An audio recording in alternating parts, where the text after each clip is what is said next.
So this guy, he hates everything. Now his name's Justin.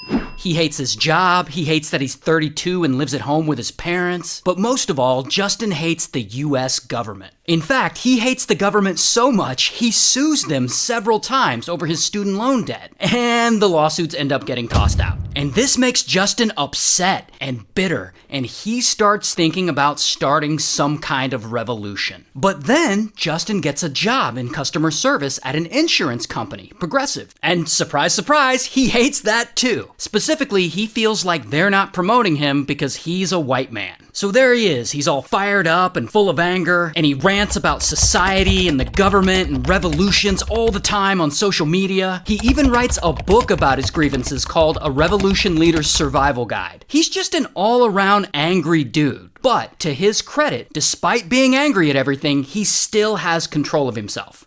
Until one day, Justin loses his job. He's at work and he aggressively kicks a door open for some reason, and Progressive fires him for this. So then he turns around and sues Progressive for wrongful termination. He claims that they're discriminating against him on the basis of sex because he's a man. And of course, the lawsuit is bullshit, so the court throws it out, and Justin is pissed. I mean, to him, this is just another instance of the government he hates shitting on the good, hardworking American people. Oh, but it gets even worse for Justin. Even though he really hates the government, his dad is actually a federal employee. His dad's worked for the government for like 20 years. He's some kind of engineer. And Justin despises this. Like, he and his dad fight about it all the time. He's like, "Dad, you're a traitor. You're part of the evil machine." And his dad's like, "I respectfully disagree and I still love you and support you." But then, one day, Justin has finally had enough. He knows things need to change and that some kind of revolution needs to happen. So Justin comes up with a plan. First, he writes a whole-ass manifesto. Then he goes to a local pew-pew store and he buys himself a pew-pew. And the next morning, he waits for his mom to leave the house so that his dad will be alone. And then he goes over to his dad and he pulls out the pew-pew and he shoots his dad in the head, unaliving him.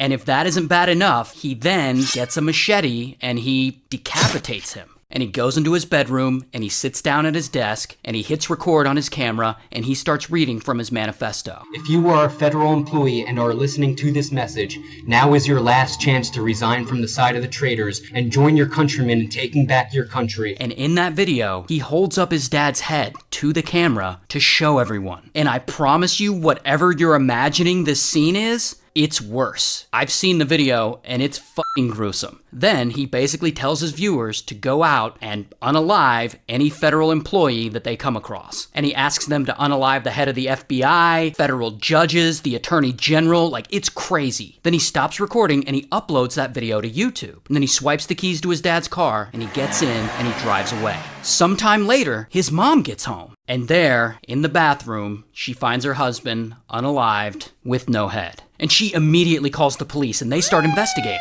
Now, this gruesome YouTube video he made, it's been up for a few hours at this point, and it starts circulating around, and it's up to about 5,000 views by the time YouTube finally catches it and they take it down. But by that time, police have already been notified about the video, and they immediately get a warrant to track Justin's phone to find out where he is. Meanwhile, Justin has already driven like 100 miles away at a National Guard training base, and there he manages to climb the barbed wire fence surrounding the area, and he's able to sneak on to the base. Now, I have no idea what he's planning on doing here, but he does still have his pew-pew on him, so I can guess. But luckily, the cops are able to track his phone. So while he's at the base, police locate him and they arrest him right there on the spot. Here's his mugshot. And on him, they find his pew-pew, they find a flash drive filled with pictures of government buildings, along with instructions on how to make explosive devices. Yikes. So they charge him with first-degree murder and some other terrorism charges, and he's in jail right now, waiting on his trial. That dude's just awful. Shout out to Pennsylvania.